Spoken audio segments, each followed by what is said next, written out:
Hello and welcome back to the channel.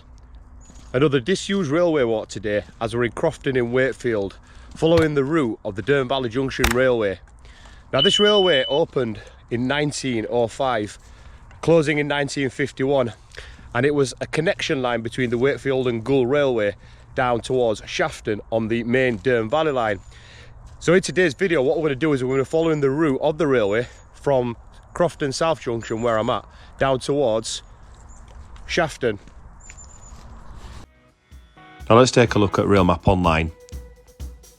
We'll be following the route of the Dearne Valley Junction railway that connected between the Crofton South Junction towards the Shafton Junction. Now the green line you can see in the middle of the picture is the main Dearne Valley Railway that opened in 1902, that opened from Blackcar Junction towards Brayley Junction, connecting to the Hull and Barnsley. This enabled coal to be transported from the South Yorkshire coalfields to the Alexandria docks over in Hull. In 1905, the Yorkshire and Lancashire Railway built a branch between Shafton Junction, connecting to the Wakefield and Goole line to allow coal to be transported to their docks at Goole.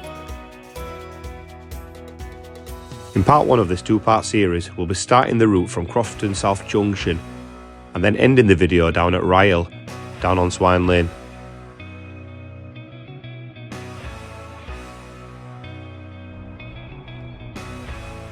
Now here is where you would have had an embankment that went down towards the Crofton West Junction. The embankment has been demolished, but you can still see here a red brick bridge. Now apparently, the majority of the cuttings that were blasted out on this line, the stonework was built to build the embankments, hence why these bridges were built. This bridge was built out of brick instead. But you can see here the remains of the bridge. Hull's red brick. See the two bridge abutments.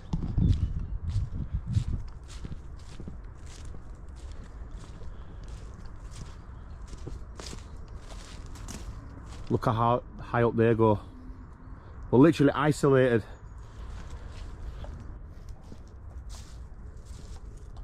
Here we just take another view of the bridge. So the embankment would have probably been built right up to here.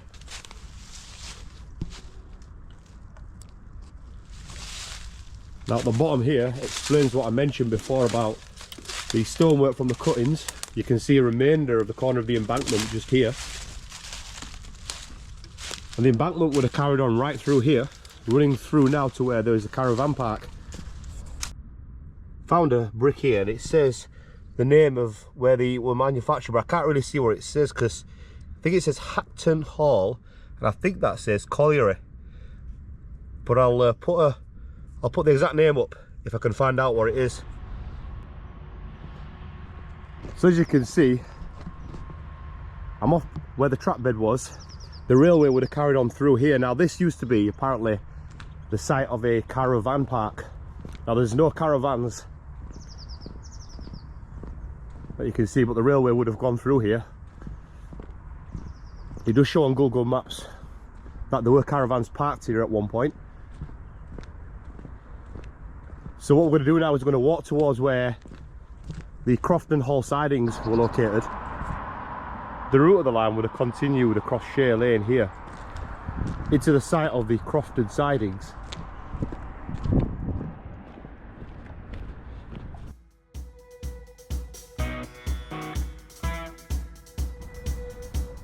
As you can see, we're walking adjacent to this field. This would have been the site of the Crofton sidings, so they'd have had an absolute load of railway lines around here. The main track bed would have followed just behind, I believe, down a cutting which we're going to get to, which is filled in just further down the track. You can see how the field widens out. Now I'm not sure if this building here was an original siding building. It does actually look to be a little bit more modern. You've had a mass load of sidings around this area here, and then heading down that way would have been the main Dearne Valley Junction line. Walking further down the track, you can see how much the field widened out. Like I say, all this area here would have been the sidings. As you can see, here is where the track starts to narrow. Now it looks like the railway line would have gone down a cutting. This would have been the trackbed alignment of the Dearne Valley Junction Railway. There are some railway memorabilia that I've seen just down here, and also something else that's quite interesting as well. You can see a much clearer shot here of the field, and you wouldn't believe that the railway would have been at a lot lower level actually, as it made its route down towards Shafted Junction. Well, here anyway, because we're going to come to a bridge that's been infilled in a field.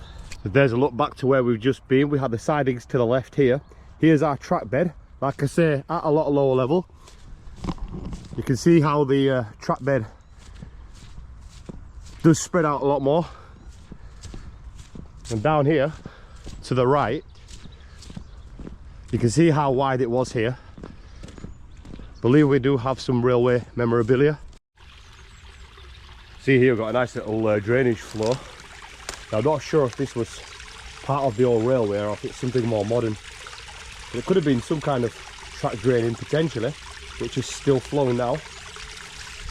We do have a few railway relics just down here in the corner, maybe one or two.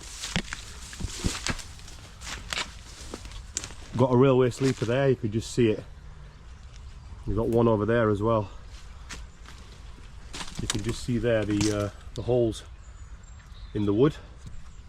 We've got another one slightly to the left. So here's a further look back at where we've just been.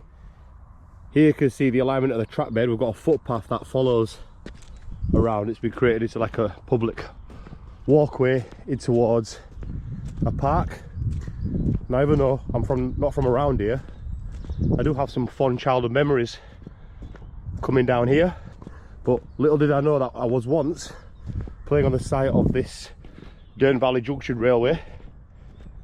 Looks like we've got down here what was potentially an old drainage for the track.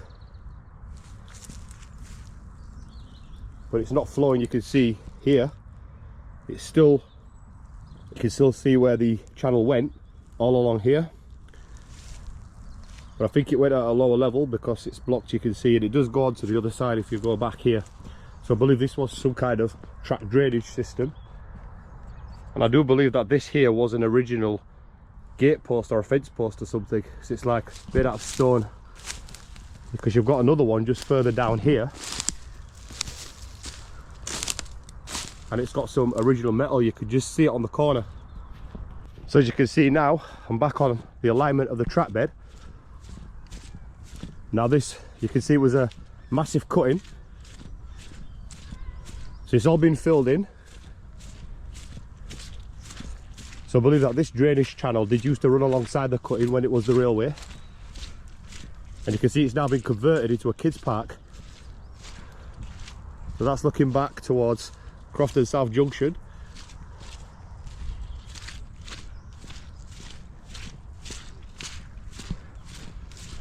So the alignment of the track bed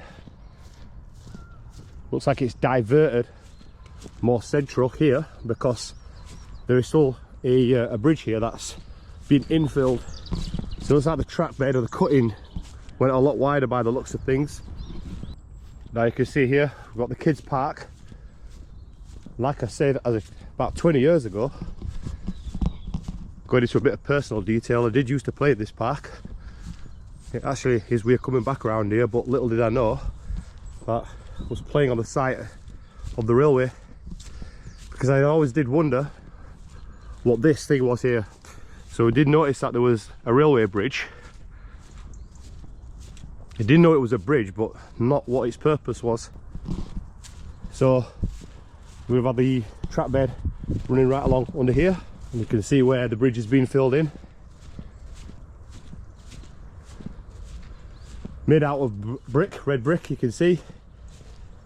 And you've got this steel top.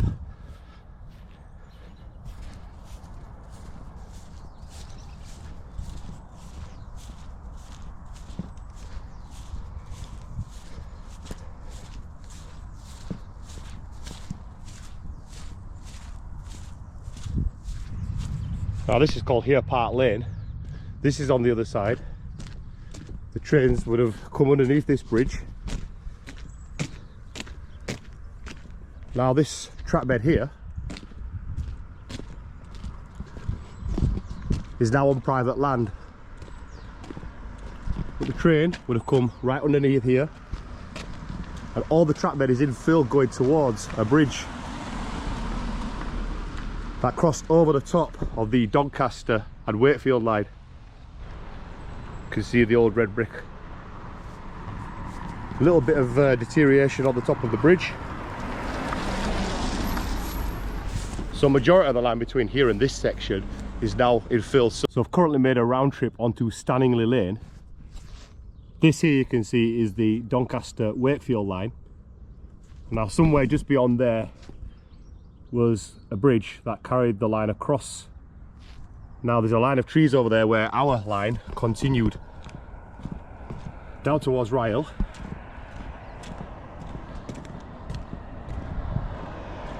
The majority of this part of the land is on private property, so we can't get on the land. But we do pick up the track bed just further down here where we come to where there's a bridge.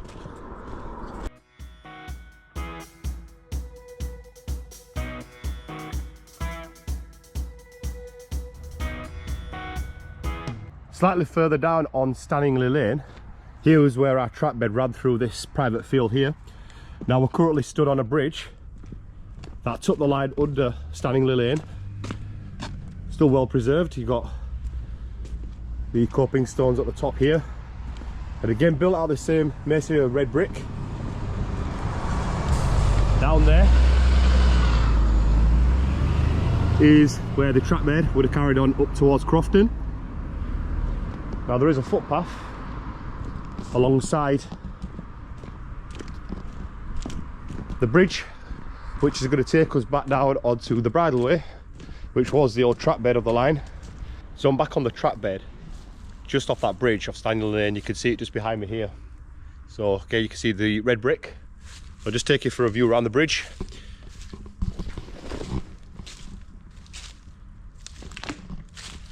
See, as I look underneath the bridge, a little bit of graffiti. You can see the stone slabs just under there. And I believe that the where it's all charcoal looks like where the soot would have what would have been left behind. See the wing walls at the side here. So the red brick, and just beyond here was the site of an open cast mine, which was to the right of this bridge.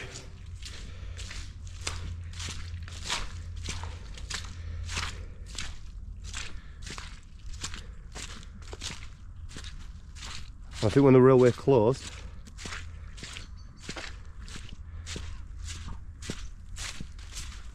this stone here was put down for earth workers to gain access to the cast mine. As you can see here, it's built out of see these stone down here. And if I just take you back towards where the bridge was,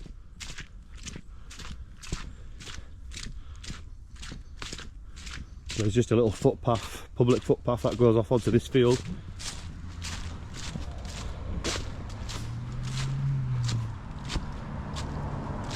And this was the site of where the cast mine was.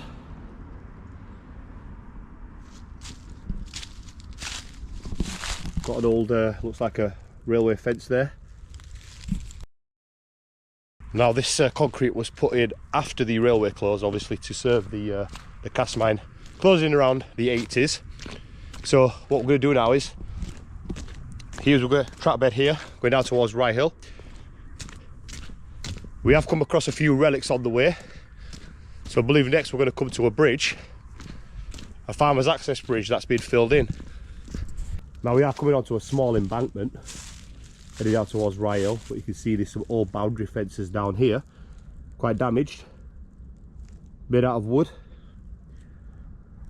Probably going further along down the embankment, but I'm going to continue along the track bed. So I did get confused when I got to here. I thought this was the track bed going to embankment, but it's actually the footpath that goes on to Santingley Road or Santingley Lane.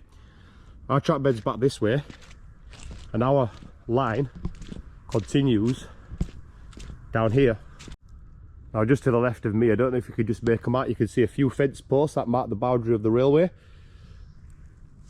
In fact, if I just go back down this way, I'll be able to show you a clearer shot of one.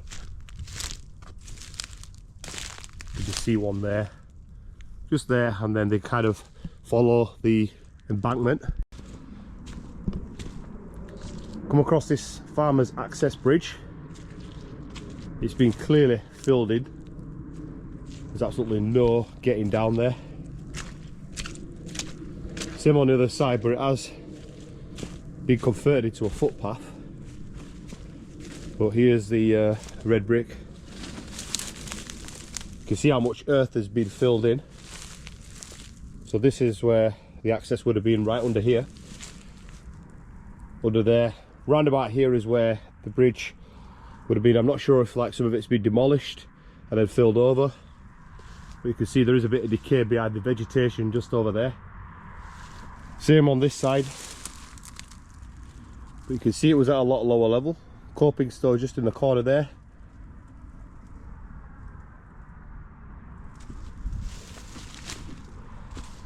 And then if we just take a look on the other side, you can see the other side of it here. Again, filled in at the bottom. Just there you can see another hidden fence post just on the corner of the embankment. So as you can see, you've got farmers' fields next to us. You can see we're on an embankment. So if I just show you one side and the other side, you can see clearly the alignment of the track. Now there is a milestone post somewhere down here. I did see it on the way up. I hope I haven't missed it. I don't think I have, I think it's somewhere on the left.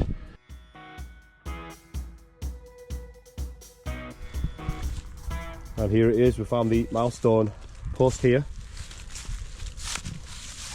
Doesn't say anything on it, you can see it's all been rubbed off, but it does have a little bit of paint still on it. Slightly decayed here. I don't know if it's been damaged or just naturally decayed. A little bit more paint at the back here. Careful I don't fall down this embankment. Anyway, let's continue our journey down towards Ryle. As you can see, we're still following the embankment. Now just down there, I can see, I want to zoom it in, a piece of, it looks like some red brick blocks. And I wonder if they're part of the bridge that was filled in down here, because we are coming up to the site of where it crosses with the Barnsley Coal Railway. Now if you have been watching my channel for a while, you'll probably recognise this from when I did the Barnsley Coal Railway series. So in part 5, I went down there and followed the Barnsley Coal Railway. You'd have had the track bed of the Barnsley Coal going back down there towards Stay Foot. If you haven't seen that series, it did come in 5 parts, so that's the track bed of the Barnsley Coal Railway. Now there was a bridge that did actually go under here, going towards the Nossal Junction and the Winterset Junction. And the bridge took that line underneath the Dearne Valley Junction Railway. So I'm wondering if some of the embankment has been demolished to make way for the bridleway, where the Barnsley Coal would have gone underneath here. I will leave a link to all 5 of those episodes in the description below. So we are back onto the track bed of our railway as we head down towards Ryle. We do look to be on another embankment, just you can see it to the left here.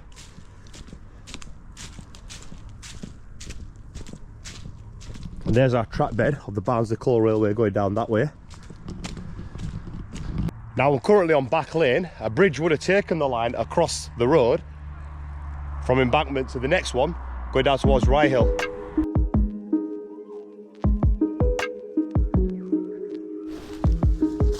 There is slight evidence of that railway bridge. As you can see there, there's a bit of a concrete slab, I think that's part of the bridge.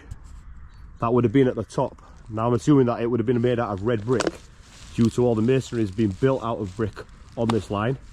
So you can see the track bed as we cross over Back Lane.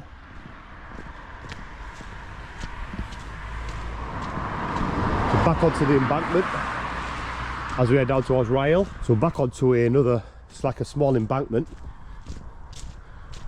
Now just down there you can see another bridge where the Barnsley Coal Railway would have carried on through that line of trees. You could just make the bridge out in the distance. I'll zoom it in.